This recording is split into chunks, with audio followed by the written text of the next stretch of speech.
Hello, everybody, and welcome to the North American Star League Season number 2. Today is going to be week number 3, Division 4. And I'm your host, Andre Greator Pengshaw. I'm going to be joined alongside by my good old friend, The Gun Run. Gun Run, how you doing, man? Hey, man, how's it going, Greator? And I'm glad you said The Gun Run, because it's actually The Gun Run. I like correcting you on that all the time. Oh. Yes. No, actually, I don't really care that much. You can call me Gun Run. Or actually, my real name, Justin, but I rarely hear that due to my line of work at Justin TV. Oh, God, I don't hear the end of it at all. No. Do people call you Justin at Justin TV? Actually, no one calls me Justin at Justin TV, because it's really confusing. I actually go by Gun Run, like, in real life way more than I go by Justin now. It's so weird, right? Even introduce myself to people as Gun Run now. Hi, I'm Gun Run. Wait, no, I'm Gun Run. Well, yeah, You're Greator. Yeah, I yes. But we have a very exciting set of matches for you guys today at the NASL, man. Yeah, these are some really cool folks. So yes, we do. Why don't you go ahead and tell us who's playing today? All right, so for our lineup, we have coming up first, it'll be Sen versus Moonglade, followed by Strelok versus Night End, and then finishing off will be Select versus Ret. Some sick matches. Of course, that Select versus Ret match has to be my favorite. We saw that last season. Ret was able to take out Select last time, 2-1. I'm interested to see if Select can get his revenge this time around. But before we do that, let's go ahead and go into maps. All right. Emmett. So, yes, thank you, Emmett. So our first map of today will be Dual Sight, followed by Belshire Beach, and ending it off if we go to a Game 3 on Shattered Temple. So, Dual Sight, Greator, what can we say about this I say map? this time and time again. It's my favorite map. It is. Of the NASL season. And it's just because, like, it's nostalgia to me. I get to see that two-base play that we see so many times, but I like deliberate play. A lot of times we get to this three-base, and, you know, you could just chuck units away, and, you know, I can afford scouting pretty expensively with, let's say, a drop, and I'm just scouting, theoretically. I'm just scouting. But, you know, on a map like this with Dual Sight, every single action you do, it has to be deliberate, it has to be planned, it has to be calculated. Everything has to be really, really, really precise, because what ends up happening is both players stay on two base, and the main reason is because taking a third base, it either increases your perimeter so you can be harassed and killed, or it increases or closes down the push distances between your opponent and yourself. So you're on this like really, really high army but low economy, and it can get very, very hard. You don't want to be throwing away, you know, 5 Zealots here or 10 Marines here, whatever it might be. You want to keep everything together and get the biggest army possible. Yeah, Dual Sight's one of those hot and cold maps, too, aesthetically, as we do have the lava for one player as well as a nice green terrain-y kind of vibe to it. Really like just the aesthetics of this map overall. So, yeah, our second map, though, coming up is Belshire Beach, another beautiful map, Greator, and I know you like it for that reason. I love it because it looks and reminds me of the Jersey Shore. Oh, of course. And I will say this Jersey, over and over and over again as long as you're here, because no other caster no one feels understands it the way we do. Understands the way we do. Yeah, we have this crazy personal connection to Belshire Beach, unlike no other casting duo. Oh, but yeah. So Dual Sight was my former best map. I'm gonna take that away.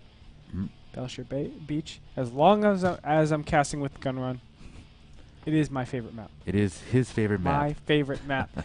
And you know, let's talk about this a little bit. It's a very big macro map. It's very open.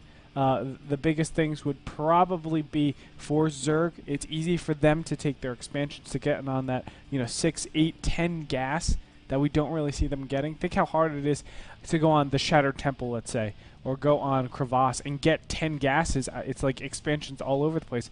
This time, it's just like you take your bottom half and you're good to go. You take your side.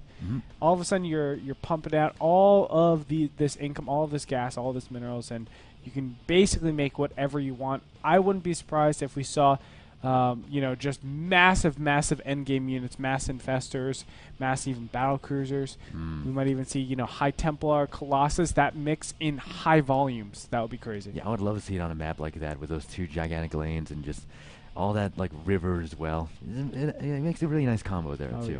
So, yep, for our final map, if we head into a Game 3, it'll be the Shattered Temple.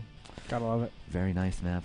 Shattered Temple, of course, is one of the older maps. It replaced the Lost Temple.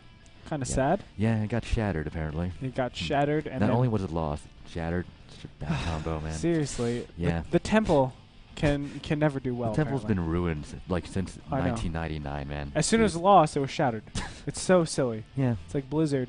What are you doing to these temples? Why do you keep destroying temples, Blizzard? What's wrong with you guys? Because they're sacrilegious. Oh, obviously. Obviously. Yes, but Shadow Temple, though. Very cool map, though. Yeah, it is. You know, we normally get these split maps versus split maps on this map. It's very easy to take your side, especially with how hard you can power with your third base. And a lot of it focuses around getting that third base. There's two ways to go about it. You can either get your third base very early by taking the corner expansions, and that is something we see a lot of times, especially with, let's say, Zerg or... no, mainly Zerg we see that, actually. But then you can do a very aggressive style and delayed third, which is you get a lot of units out first, and then you blow down the destructible rocks that's blocking the gold expansion, and you power off the gold expansion. So it's a little bit delayed, but you get that huge boost, and you don't need so many probes. You can get a huge army. It really shows the styles, I think. We a lot of times see Rhett taking that, actually both expansions at the same time, it almost feels like. But he's taking the corner expansions. We see other players. Myself, I like to take the gold expansion, of course, but I'm Terran and Protoss. So different things like that. But we normally see that, and then you can't really do much because you can go into a defensive position. You can try to be a little aggressive. You know, you exchange here and there, but you normally just continue on taking your 5th and 6th base and try to deny your opponent's main. And speaking of Red, let's start going to our players for this evening. Going from our last to our first here, we have Red versus Select. So, Red, what can we say about this player, other than drones, and drones? All right, let's go on to Select now. Since we already talked about Red. That's all I can really say, right? Well, he's a fantastic player. He's also from the Netherlands. Netherlands. You know what? The big thing about Red is a lot of people don't think he takes a lot of risks, but he does take a little. Well, he takes a good amount of risks, a good amount of assumptions, but at the same time, everything's safe. So he really reads his opponent, both in scouting and how they play historically, and he says, okay, what's the limit to how many drones I can make this game? You know, I can stop at, let's say, 40. I can stop at 50. I don't have to make units until the 70, sometimes, 70 drone mark. It can get very crazy. But Red, that's one thing I love about him. He is very comfortable with his reads. He understands his reads, and he really takes advantage of them. And we'll probably see him not droning up as much this time around because he knows he's up against a player like Select. Yeah, these players are probably lower in his drone index than any other ones. So, yeah, when he goes through his giant spreadsheet, like, oh, Select, oh, I got the drone much less here. Yeah. So, yeah, speaking of Select, though, Select, a Terran player from North America. Also, Korean genetically. But, yeah, he's an aggressive. He's one of those people who's very aggressive and loves to take control of his opponents. And you know, I've seen him with such low economy, maybe like 40 SCVs, I keep saying drones, 40 SCVs for 2 bases, something like that. And he'll just stay there and multitask like a monster. For those of you that haven't already, check it out. The Sen versus Select match from week number 1. Oh my gosh, was that the most amazing display of what Sen is capable of. I mean, if that's any indication, I feel like Rhett is in a lot of trouble this week. Yeah, it's going to be really cool to see that. And okay, we're going to move on to the second match here. It'll be Strelok versus Nighten. And what can we say about Nighten? So he's from Fnatic MSI. He's Romanian, and I kind of feel that he's a super standard kind of a player. Don't you feel that way too? Yeah, standard, but he's like a defensive, conservative player. He doesn't really go for the pushes. He likes the macro styles. He likes to go to endgame. The one thing that really stands out in my mind is he's not, he's very predictable. And on top of his predictability, he's very like nothing like hits out at me. Nothing says like he has amazing macro, he has amazing whatever. It's not like Huck control where you can really say, wow, his control is amazing. It's not like Rhett where you can say, oh my gosh, his macro is unbelievable. It's just like he's an all-around strong player. And I don't think that's necessarily bad by any means. I mean, he's been able to get into the North American Star League Season 2. He came in from the qualifier, so we know he's very strong. The big thing that sticks out in my mind, though, is that he can be abused. And we saw that happen last week with him against Rhett. Rhett really took advantage of that. And you know what? I think Night End, he really needs to step it up, especially against the opponent he has this week. Yeah, and his opponent is Strelok from Inba FX Open. Yeah, another Ukrainian player, quite like White Rye kind of feel, in that he's from Ukraine. Of course. But yeah, what do we know about him? Well, Strelok, of course, one of the powerhouse players from Ukraine. You have the three that we always know. I guess a fourth is added in their cost, but from the Brood War days, we did have Strelok, Dimaga, and White Ra.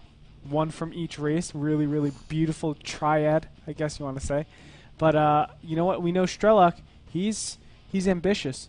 He's very ambitious, very dedicated. He wants to win the NASL, and he will stop at nothing to do so. Yeah, and he has a wonderful personality, too. I always love your interviews with him. He just has that vibe to him every time he starts speaking.